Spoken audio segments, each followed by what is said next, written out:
Hello, I'm Mary Jane Murphy, and welcome to the first episode of Gender Files, where we're going to talk everything transgender ideology in sports, in women's prisons, and different court cases that are going on that involve free speech.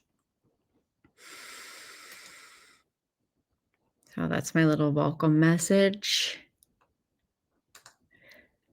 That's my Venmo.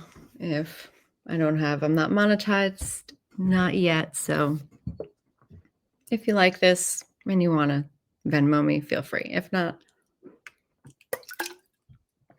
enjoy the show. So we're going to talk about a recent case with Graham Linehan. And he was arrested in Heathrow Airport when he landed by 5 officers. 5 for a few tweets. This is not the first time that he's been arrested, but here he is calling out this person that said, men dressing as women is nothing new. We know that's something I get that argument all the time. Trans people have always existed and they're always going to exist. Okay, but let's have them go back to existing how they existed before, because there's been a 4,000% increase in people identifying as transgender. So let's take it down a notch because it's a fetish. So they're like, you wouldn't know, you have no idea who this person is. And Graham Linehan is like, yes, I would. He wore a strap-on dildo to a children's cancer charity event. And then he posted the receipts. This is what transvestism is at its core, a humiliation fetish that turns the world into an unwitting audience. And I could not agree more. And that's why I'm doing this podcast, these gender files. Here he is. I want to play him talking about it. Basically, they're like, do you think this is aggressive towards trans people? And he's like, yeah. He's like, I fucking hate them. And why should I be arrested for hating someone? So what he got specifically, the 3 tweets that he got arrested for are right here. So first he said, if a trans-identified male is in a female-only space, he's committing a violent, abusive act. Make a scene, call the cops, and if all else fails, punch him in the balls. So they claim that was inciting violence. His second post from X appeared to be an aerial shot of a group of protesters in a town center, and he called it a photo you can smell. I mean, it's pretty clever because they all have that greasy, disgusting hair and look like they haven't showered in days. And then the third one expresses views in which he said, I hate them, and referring to misogynists and homophobes, adding an expletive. Again, I believe that hate speech is free speech. And the fact that they're arresting somebody over social media posts is insane to me. Next, we're going to talk about Kirali Smith. This happened just the other day also. The court case happened the other day. This goes back, I think, 2 years. So there's a soccer team called the Flying Bats. They have 5 men on the team. And so they're the best team. They're the number 1 team. A bunch of other women and their teams have just dropped out. They don't want to play with these men. Women have gotten hurt. There's been broken bones. She's written stuff against it, and she called 20 and there was 2,700 emails that were sent through her campaign website for people to protest and petition against them allowing these men to play in a women's league. because it's not a women's league, it's a mixed league. If you're allowing men to identify their way in, they're not only are they affecting their teammates, they're affecting the 10 or 12 or 15 women that they play in game 1, in game 2, in game 3. And when you multiply that impact, it's affecting hundreds of women.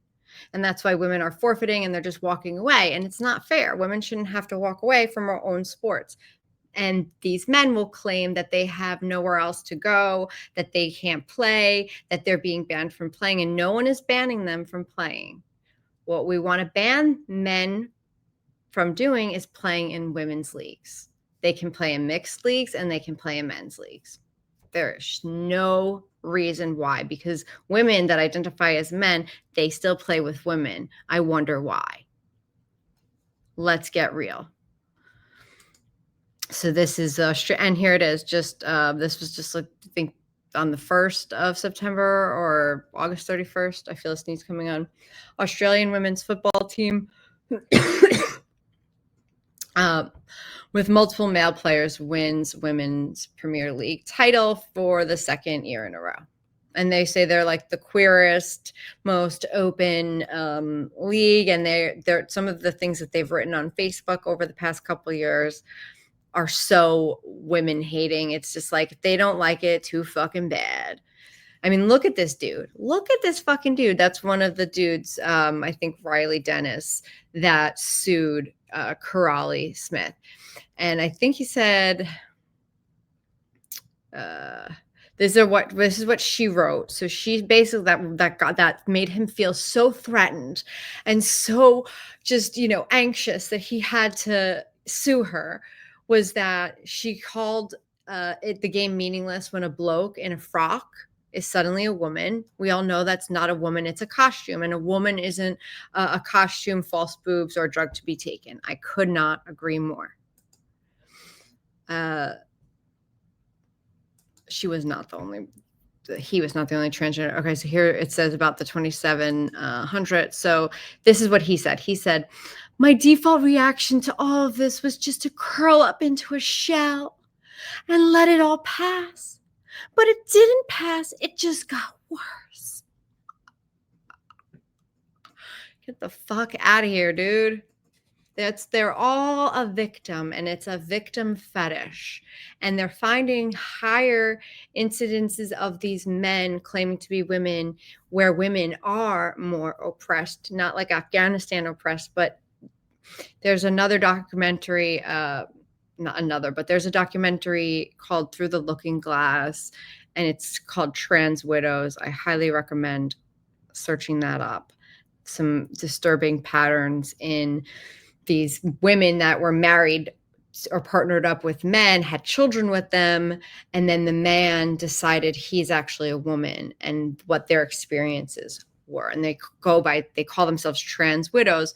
And I myself am a widow, and I have no problem with them calling themselves trans widows, because the man that they were with, the man that they were married to, is dead, is gone. And this, fake boobed, hormone taking, narcissistic man pretending to be a woman has taken their place. And a lot of these men, they wait till the women are pregnant to do it, or right after they have the kid. And they're not the center of attention. They need the attention, and they become women. That's when they drop it on these women. But they all say they knew before, when they were dancing around in their mother's stockings.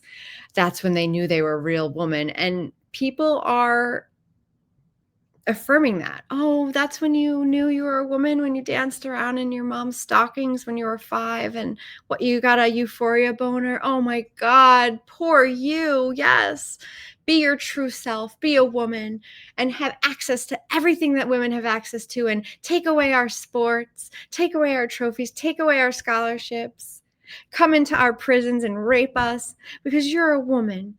You're a woman if you say so. You're not a woman if you say so. You're a woman if you have XX chromosomes. There they are. If you want to look at this picture later, you can go back and play the game, find the man. So the next one I want to talk about in today's episode of Gender Files, I'm looking around to find my time that I've been recording. Okay. The next thing I want to talk about is this case combines two things that I don't like. One, illegal immigrants. Two, men pretending to be women. And a third thing, pedophiles. Three things. This case is the trifecta of things that I absolutely abhor. So this is an illegal immigrant, and he's in New York, and he followed a 14-year-old boy into the bathroom, and he raped him. And that boy immediately called for help after he was raped, and as soon as he could, and they were able to capture this guy. And he is being held not in the men's prison where he belongs, because he's a man who raped a boy with his fucking dick. But no, he's being held in the women's Riker. I don't think that's fair. That makes me very, very angry. I don't know about you. No men that use their penis, their fucking dick, to rape anybody should be in the women's prison with their dick still attached. So angering. You fucking castrate this dude and send him back to wherever the fuck he came from. I think he came from Colombia. He's from Colombia. I don't know, didn't mean to shut. And then here's another case that was also very recent. There's this guy, and Minnesota is a mess, a fucking mess, Minnesota, because of Walz and his, I don't know, prioritizing or worshiping of the transgender community. I'd say worshiping is probably the best way to describe his behavior, and sacrificing everyone else and everyone else's dignity and integrity and rights to safety. Women are not being consulted, and they're in a cage. They can't go anywhere. And the prison guards just don't care. No one wants to fill out the paperwork. These women are being ignored. And I think this needs more attention, because any one of us can end up in prison by accident. Innocent. You can be innocent and be in Rikers women's prison right now. You can be 100% innocent, but they think that you're guilty and you're there. Everyone there is not guilty. 100% of people there are not guilty. It's just not the way it works. Most of them probably are, but even if they are guilty of, stealing some watches, that doesn't mean they should be locked in a cage with a man who's 6 feet tall with his dick attached. That doesn't mean that that a man should be able to say, I'm a woman, and see you nude in the shower. And that's what's happening. These men are being allowed to shower with women. They're having to see dick and having to be seen nude. There's no curtains in the women's in these women's prisons. They don't know. There's no privacy. And even if there is curtains, still, it's not that hard for a man to slither in between in these low security, they're not prepared for men and their men crimes. So he assaulted another inmate, and no punishment has happened yet. And then another one, this one is also in Rikers, and he assaulted a female inmate, and she complained, and she filed a report. And instead of anything happening to him, she was punished. She faced punitive measures, and she was not given any medical care. I think she might have even lost teeth. I'm not 100% sure on the teeth, but she was injured pretty bad. Imagine getting the shit kicked out of you by a fucking dude, and then you go to the people who are supposed to protect you, and they're like, you're a liar. You're making this up. You started it. You're inciting him. You're instigating him. You're transphobic, whatever they're saying. That's not fair. It's cruel, and it's unusual punishment. And one of my friends that's out there and doing this good work, Amy Ichikawa, she has a documentary series called Cruel and Unusual Punishment that features different cases of women in prison that are being punished and are being assaulted, and that are being raped, and that are being impregnated, and that are being exposed, having male genitalia exposed to them, and then are complaining, and they're being punished. One of the women she features had been granted parole after doing like 20 something years, and she made a complaint before she was released, and her parole was revoked, and she was given another 5 years, I think.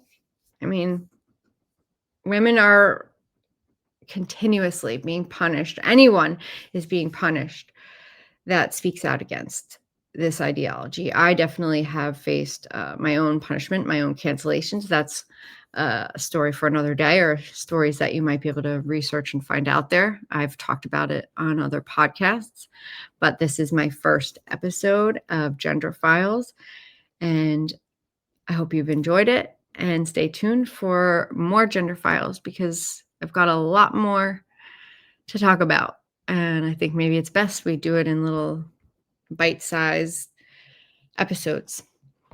So until next time, Mary Jane Murphy signing off.